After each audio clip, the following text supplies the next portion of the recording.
Guilherme, agora mudando um pouquinho de assunto, né, falando sobre a decisão ali da segunda turma do STF, que também é um grande destaque desde ontem, né, a segunda turma então acabou derrubando a decisão de Nunes Marques e a cassação de Fernando Francischini, então foi mantida. Ontem a gente recebeu aqui no BMC News, né, a doutora Tamea Danelon, que é a procuradora da República, dizendo que há muitas inconstitucionalidades sobre esse processo. Primeiro eu queria saber a sua opinião. É possível punir candidatos por fake news? No caso da declaração de Fachin Moraes sobre caçar candidatos que publicarem notícias falsas, tem amparo jurídico? Veja, esse é um tema que me atrai muito, porque dentro do direito eleitoral o que eu mais estudo é justamente a parte relativa à liberdade de expressão e propaganda eleitoral. E, de fato, o fenômeno das fake news, né, que se inicia com, digamos assim, a hegemonia das redes sociais como um meio de comunicação e se acirrou nas eleições de 2018, é um dos principais temas que eu e acho que a maioria dos estudiosos dizem que a legislação não dá conta, né?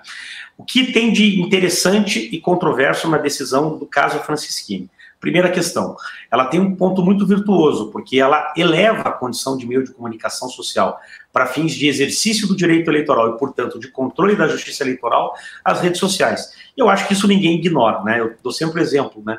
Se a pessoa prefere ter um outdoor colocado atacando essa pessoa, ou se ela teme mais uma viralização em redes sociais do mesmo ataque. A resposta é óbvia, né? Então, as redes sociais, de fato, têm um alcance de convencimento do ponto de vista propagandístico e da liberdade de expressão em direito eleitoral, às vezes muito mais intenso do que rádio e TV. Portanto, essa parte da decisão está correta. Eu diria até que a jurisdição eleitoral e a justiça eleitoral demorou para reconhecer que as redes sociais são um meio de comunicação extraordinário, muito potente, que inclusive revoluciona a forma da humanidade comunicar.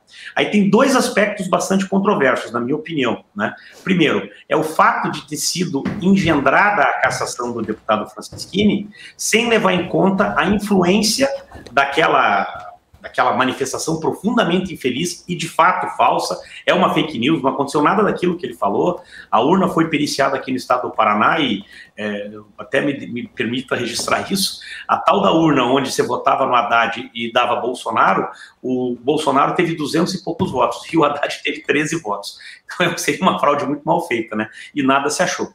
Mas mesmo que isso seja gravíssimo, atentatório à democracia, atentatório à própria dignidade da instituição da justiça eleitoral, é evidente que ter falado isso faltando 22 minutos para encerrar uma eleição, não é possível cogitar que isso alterou a votação a ponto de um deputado eleito com 430 mil votos, né, que sozinho fez o quociente eleitoral dele, de mais 2 deputados, tenha esse fator influenciado no convencimento eleitoral. E aí a Justiça Eleitoral disse o seguinte, nesse caso, a gravidade da conduta não é a modificação do resultado eleitoral ou a possibilidade de afetação do resultado eleitoral, mas sim o fato da gravidade em si, como se fala in re ipsa, no que ele falou que é atentatório à própria democracia. Isso é uma mudança de entendimento. Até então, nós não tínhamos essa cassação. Há vários autores muito consistentes que dizem que se nós pegarmos toda a cassação no Brasil, ela é sustentada no parágrafo 9º do artigo 14, que diz que cabe à Justiça Eleitoral prevenir e eventualmente cassar candidatos, estou traduzindo aqui, quando as suas condutas afetam a normalidade e legitimidade do pleito. Nesse caso, o que se compreende é que essa fala de Francischini pode não ter alterado a legitimidade do pleito, ou seja, o resultado final, mas atacou a normalidade, porque atacou a própria Justiça Eleitoral. Mas esse é um ponto controverso. E o terceiro ponto controverso é que a cassação do Francischini levou de chofre, de roldão com ele, mais 3 deputados estaduais do partido dele, que não tinham nada a ver com o rolo, não declararam fake news. E aí sim, aí me parece o ponto mais grave na minha avaliação, né? Que nas eleições de 2018, que o Tribunal Superior Eleitoral mudou o entendimento que está escrito no próprio Código Eleitoral, lá no artigo 175, parágrafo 4º, que só se anula os votos dados à legenda se a cassação ocorrer até a data da eleição ou por abuso de poder, estendendo a interpretação, que afete a legitimidade da eleição.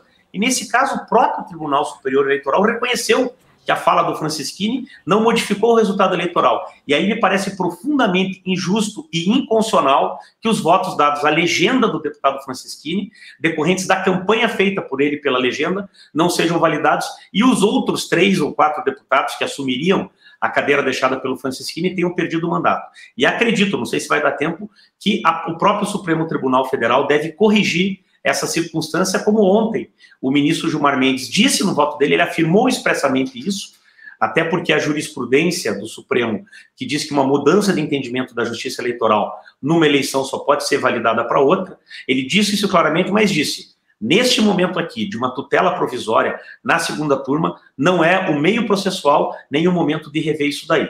Mas eu acho que esse terceiro aspecto pode ser revisto sem prejudicar esse novo entendimento correto, na minha opinião, da justiça eleitoral, de considerar tanto as redes sociais da internet quanto meios de comunicação para fins de controle do abuso, quanto de entender que fake news pode levar à cassação de candidatos políticos eleitos.